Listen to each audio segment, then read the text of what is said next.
So, you want to switch to a different server in DTI Mobile that is dressed to impress on Roblox, hoping for better performance. I got you. Many Roblox players in the USA look for ways to get into less laggy servers for smoother gameplay.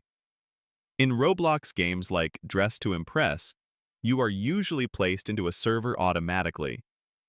The simplest way to try and join a new or different server is to leave the game completely, then rejoin it from the Roblox app.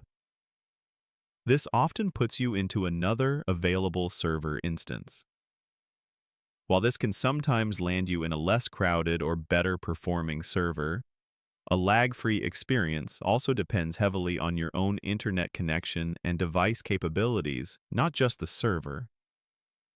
Another way some players try is by joining a friend who is already playing in a different server of the same game if the option is available. And that's it.